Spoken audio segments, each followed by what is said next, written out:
Mount Grimrock. Oh my god, is that the first thing you're going to hear me say this episode? Maybe? A towering spire looms above the clouds, a weathered rock that has stood tall for ages, longer than the histories of men have been written. It is a desolate place now, only remembered when things need to be discarded and forgotten. Press any key. An airship struggles to gain altitude as it floats toward the peak.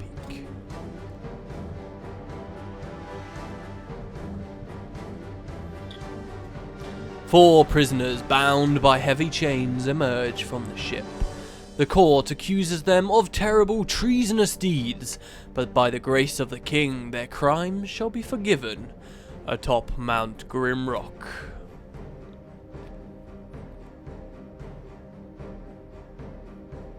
Their final trial is at hand. Numerous prisoners have received their pardons here, yet none have returned to live their life in freedom. They are at the very top of the world, and below them, only darkness and justice awaits. Press any key. Don't do this to us. As they are plunged down the open moor at the peak, their crimes are absolved. Everyone before them has perished in the guts of the mountain. But will you be able to lead them through the dark and to the freedom that awaits at the base of Mount Grimrock? Press any key. The Legend of Grimrock.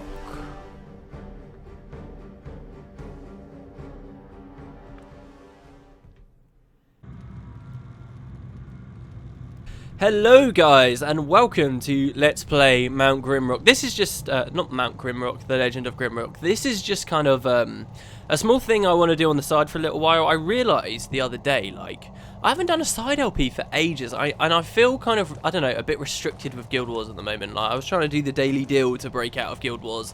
Not break out, but, you know, just do other stuff on the side. And after that fell through, I just haven't done a side LP for a while. I'm still kind of considering Bioshock 2. A lot of people still ask me about that, which I might do. But I really wanted to do this. This was a game I played last year.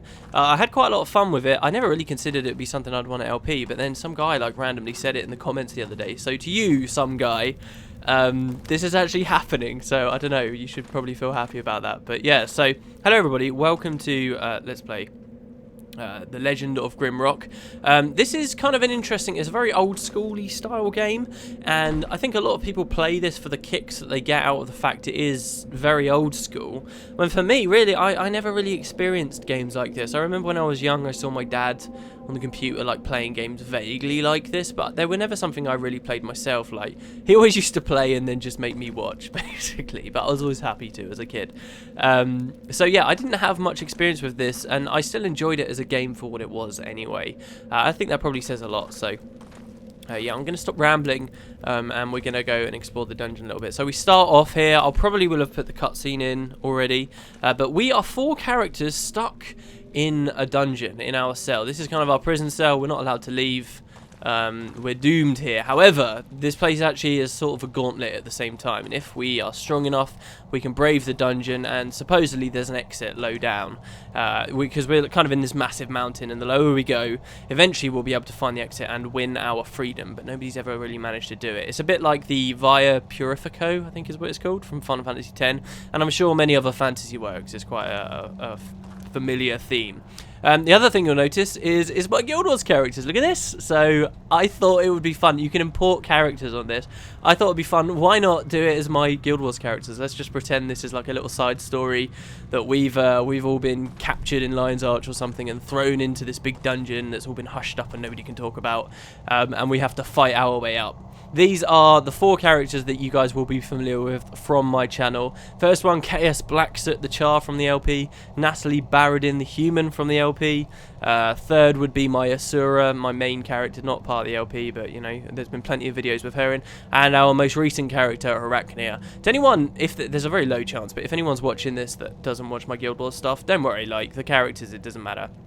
It's just a bit of flavour there for people who watch the other things. So I'm actually going to be playing with these characters, and I'm also putting them in roles that would be similar to how I'd be playing them in Guild Wars as well. So, for example, this guy is a soldier, or a fighter, as he's called. His class is a fighter, and obviously that's quite similar to the warrior that he plays in Guild Wars. So they've all got distinct classes. Chaos, this guy here, he's going to be like our tanky guy.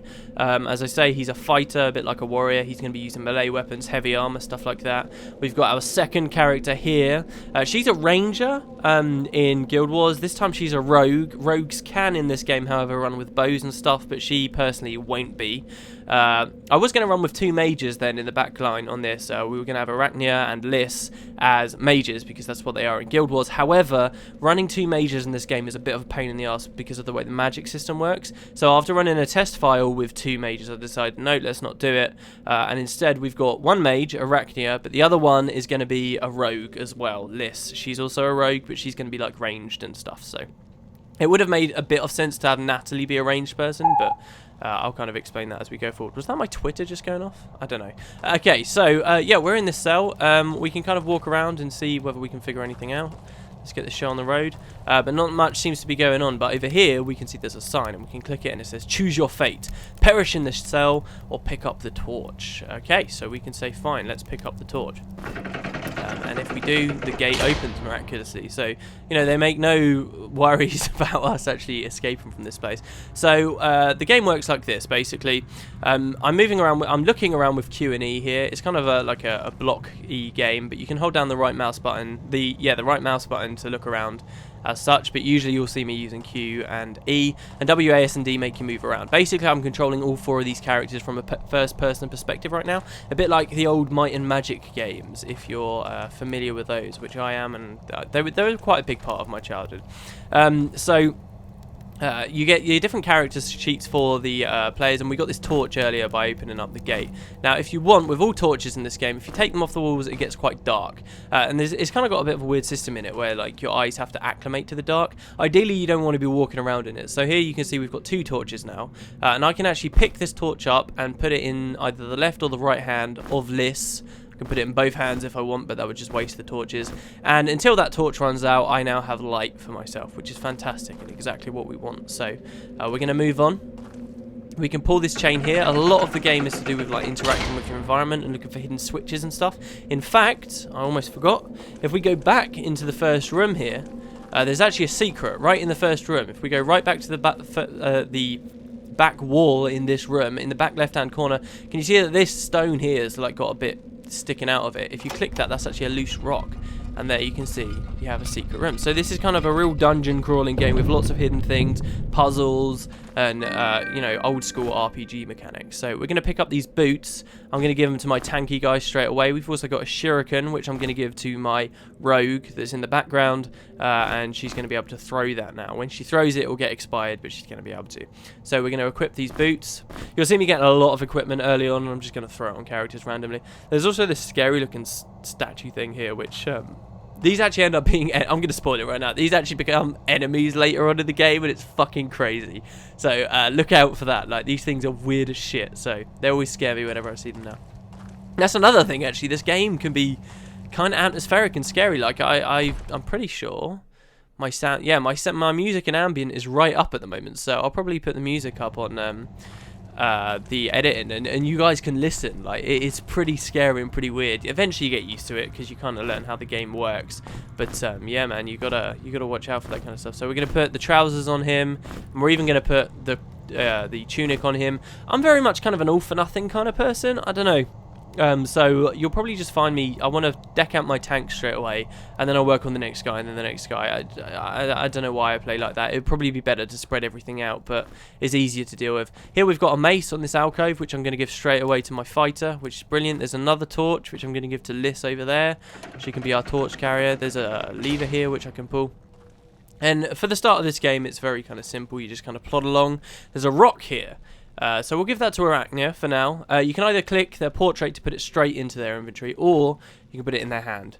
And by putting it in their hand, you gain easy access to it when should a fight happen. So now we've got this weird looking white pad here. Do we really want to stand on it? Yeah, we do. Okay, so by treading on this, we've opened the gate. But if we tread off, the gate closes. So can we run to the gate quick enough? No, we can't. Even if that opened all the way, we can't. We can't. I'll demonstrate it to you guys. There we go. It's open all the way. Run, run, run, run, run, run. And it closes just before. So how do you do this? Even, in fact, if the pressure pad was here where I'm currently stood, you still wouldn't be able to get there in time. The game just closes straight away. So what exactly do we do? Well, this is kind of the first puzzle of the game, I guess. Unless you consider picking up the torch at the start, the first puzzle. I wonder if anyone has legitimately played this game and been like, oh, okay, yeah, I'm just going to perish in the cell. Sorry, give me 1 second to grab a drink. Okay, so what we do here is, remember this rock we picked up? Well, you can right-click... Actually, I don't want to do... What happens if you throw the rock over there? Oh, it would just make you use a different item. So, we can throw the rock over there. You see, you can throw rocks like this and then pick it back up, and it will automatically go in your inventory. Well, what if we drop the rock instead underneath us? Well, there you go. Now we've weighed down the pressure pad. We can move on. I'm sure there's a way to do that and keep the item, but it's only a rock. So, actually, no, we are going to keep that rock. We are. We're going to put the torch... No, we're going to put a torch down instead. We're going to take the rock back. We're going to equip this torch. That way we get to throw the rock at an enemy when we first see one. Okay, so we're going to take a right here. Ah, there's a key. Good, so we went the right way. I usually kind of keep a bit of a key keeper on this game, so I guess Natalie can be the keeper of the keys for now. Their inventories look really small. I don't know, I remember them being bigger than this. That might be worrying. I do have a test file going on with this game, and I finished the first floor. So this is something... as I say, we're trying to go down and down deeper into the dungeon to win our freedom. There are, I think it's 9 levels to the dungeon. I completed this game before without knowing anything about any of the puzzles, any kind of way to play characters. I really struggled through it. It took me about 22 hours to complete, which might seem kind of long, but I'm 100% sure that on my second run through, it would be pretty much way quicker. So remember that. We've got another torch here, which we can... pick up, and the way it works, is it's segmented into floors. So we're on floor 1, you go to floor 2, floor 3, floor 4, and what I'll probably do while LPing this is, because there's only like 9 floors, I'll probably just sit down and play a floor a day, and then I'll bulk upload all the stuff. So that should be how I do it. So here we get another message on the wall just saying loose rock. There's a bit of a story to this game too. It might not seem like there's much, but somebody wrote this on the wall. And there have been previous adventurers, and you'll see their remains, and you'll learn stories about the dungeon. It's pretty cool, actually, the way the story unfolds. And I learned something really cool you can do in this game to do with the story that I never knew last time I played, which I'm really excited to show you guys. So, loose rock. That's what it says. If we didn't know about that secret before in the first room, this would be our first experience of having to look for it. We'd have to be scouring all the walls. Well, here it is. It's here on this wall. We can click it. Opens this secret door. This isn't technically a secret. There are secrets in the game. There are 3 secrets on this floor. We've already found 1. It was in the first room. I guess the idea would be for a new player, if they learn about these loose rocks, if they really want to, then they can backtrack through everywhere they've already been, looking at every single wall. And if they went all the way back into the very first room, they would eventually find that first rock. And indeed, that's what I did when I first played this game. But yeah, so we've got that loose rock now. Every player should know about those. We've got another key here. Get used to seeing keys. There's a lot of keys in this game. This is the iron key. Reminds me a bit of Tomb Raider whenever I get keys in a game. That's where we just were. And once again, there's another locked door. We get to use the key. And you do actually have to click on the block there and stuff. You can't just click willy-nilly. It's pretty accurate what you've got to do. Like, for example, if I take the mace and I just click, it just throws, like, sloppily over on the floor over there. And you have to be careful about stuff like that. I always scavenge torches. You might not want to always do that, though. One of the mechanics of this game is you only have a certain carrying capacity. Load. Load affects movement speed of the party. If 1 or more prisoners are burdened, which means they have a yellow bar, which means, you know, this 6.1 out of 69 kilograms gets too high, then you'll become burdened. Then your movement speed will slow down. If 1 or more prisoners are overloaded, which is a red bar, the party can't move at all. Don't forget we're kind of carrying 4 people here.